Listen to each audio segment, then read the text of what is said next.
Joining me now, California Senator Alex Padilla. He is a member of the Budget and Judiciary Committees. Senator, do you share Senator Booker's optimism that there is going to be a compromise and a deal?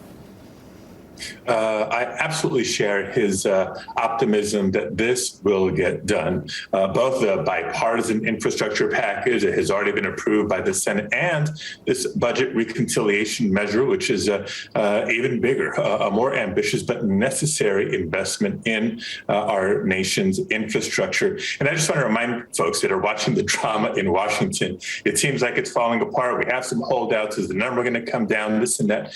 We went through the same roller coaster on the bipartisan infrastructure package that ultimately got done. So my first year in the Senate, it seems like this is just the standard part of the process. It's got to fall apart, come back together, fall apart, come back together a few times before we finally get it done. I was going to say, you are now trained up for it. I mean, it seems that there are a number of sticking points. Your sense of where this lands, what it is that ultimately gets compromised? Well, there's a couple of pieces, right? One is, as Senator Booker was asked, the $3.5 trillion figure, will there be a compromise on that? You know, I want to start that conversation by acknowledging that $3.5 trillion figure is already a compromise. The original proposal, not just by Senator Sanders, but by the Budget Committee, of which I'm a member, was closer to $6 trillion. And we can justify the need for that level of investment, not just in transportation, the electrical grid, water infrastructure, broadband, but housing, healthcare, education, and the care economy. So bringing it down to 3.5 trillion was already significant movement. Might have come down a little bit more? I think so, but certainly not cut in half or any significant reduction, because the other important piece here is this is a paid for plan. For folks who are worried about just piling on the deficit, running up the nation's credit card, Democrats put together a responsible plan to fund this infrastructure investment, but the need for it is absolutely clear. The return we will get for it is absolutely clear. Senator, I do want to ask you about immigration reform. The Senate parliamentarian ruled last week that Democrats' plan to put immigration reform in the reconciliation bill doesn't meet the requirements of the process. There were, of course, a lot of people who then wanted to say that immigration reform was DOA.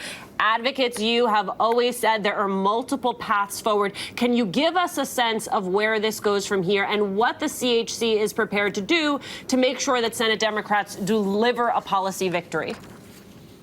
Yeah, so I'm so glad you asked that question, because I want the whole world to know I do not give up that easily. We will not give up that easily. We will keep up the fight. What was denied by the Senate parliamentarian last weekend was a specific proposal on how to include immigration reform in the budget reconciliation process, right? Technical speak for the second part of the infrastructure package. And we knew there was a chance of that. So there is a plan B, even a plan C if necessary. But in some way, shape, or form, I am confident that we'll meet the criteria of reconciliation and include significant protections for immigrants across the country who have earned it.